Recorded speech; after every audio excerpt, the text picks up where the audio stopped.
પોલીસે આરોપી પાસેથી કુલ ₹5,55,500નો મુદ્દામાલ જપ્ત કર્યો છે, જેમાં ₹5,03,500ની નકલી નોટો, એક મોટોરોલા કંપનીનો મોબાઈલ ફોન અને ગુનામાં વપરાયેલ હોન્ડા સાઇન મોટરસાયકલનો સમાવેશ થાય છે.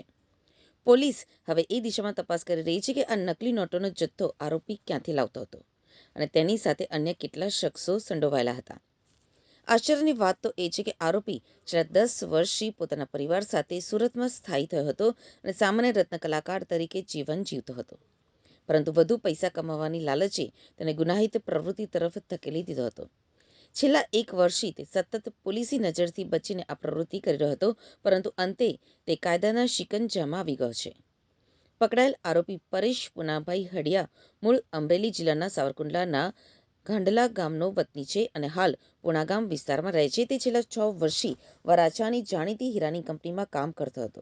તે ખાસ કરીને ભીડભાડવાળી જગ્યાઓ જેવી કે શાક માર્કેટની લારીઓ, નાના ગલ્લાઓ અને છૂટક દુકાનદારોને નિશાન બનાવતો, જેથી ભીડના લાભમાં કોઈ તેને નકલી નોટો પારખી ન શકે. આરોપી પોતાની હીરા મજૂરીની આડમાં છેલ્લા 1 વર્ષથી આ કાળા કારોબારમાં સંડોવાયેલા હોવાનું પોલીસ તપાસમાં બહાર આવ્યું છે. એસઓજીને એક બાતમી મળી હતી કે એક વ્યક્તિ જે છે એ નકલી જે ચલણી નોટો છે એ વરાછા, કાપોદ્રા, સરથાણા આ બધા એરિયામાં છૂટક રીતે વેચે છે. તો એ રીતે એસઓજી એની તપાસમાં હતી. તો ગઈકાલે જ એસઓજીને તપાસ દરમિયાનમાં જે મિની રોડ વરાછાની અંદર બેગમાંથી એક વ્યક્તિ જે છે જેનું નામ છે પરેશ હડિયા, જેને 5,05,500ના દરની નોટના મુદ્દામાલ સાથે ઝડપી પાડેલ છે. સાહેબ, કઈ રીતે સર્ચ ઓપરેશન કરાયું અને આગળ કઈ રીતે તપાસ? આ જે વ્યક્તિ છે એને ઝડપી અને ત્યારબાદ પૂછપરછ કરવામાં આવતા ખબર પડી કે આ 500ના દરની નોટો છે એકદમ હાઈ ક્વોલિટી પ્રિન્ટિંગની કરવામાં આવેલ છે, પરંતુ એક જ સિરીઝના નંબરવાળી છે અને એને પ્રિન્ટ જે સારી ક્વોલિટીના પ્રિન્ટરથી પ્રિન્ટ કરી અને બજારમાં આ લોકો જ્યાં ભીડભાડવાળી જગ્યાઓ હોય કે કોઈ પાનના ગલ્લાઓ હોય કે કોઈ શાકભાજીની લારીઓ હોય ત્યાં આ લોકો છૂટક રીતે વેચાણ કરતા હતા. આ જે આરોપી જે છે એનું નામ પરેશ હડિયા છે. પોતે કિરણ ડાયમંડની અંદર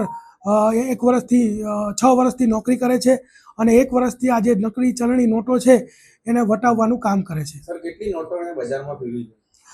એની પૂછપરછ દરમિયાનમાં જાણવા મળ્યું છે કે અત્યાર સુધીમાં ટોટલ એણે જે છે 25 લાખ રૂપિયાની નોટો જે છે એ છૂટક 1 વર્ષમાં બજારમાં એણે ફેરવી છે.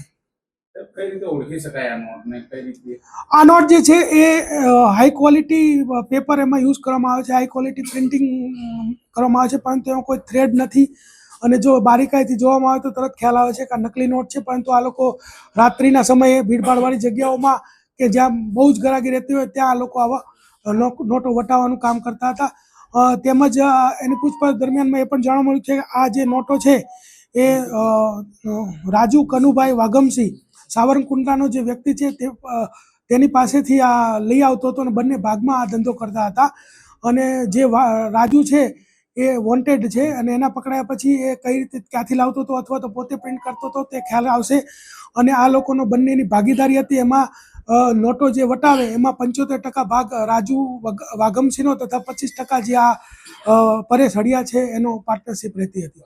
સાહેબ, જે આરોપી છે એ કોણ છે, કયા વ્યવસાય સાથે સંકળાયેલો છે, કઈ રીતનું કારણ રહ્યું છે? આરોપી છે રત્ન કલાકાર છે અને કિરણ ડાયમંડમાં કામ કરતો હતો અને 1 વર્ષથી આ ચલણી નોટો વટાવવાનું કામ કરતો હતો. આગળની કયા પ્રકારની કામગીરી હાથ ધરવામાં?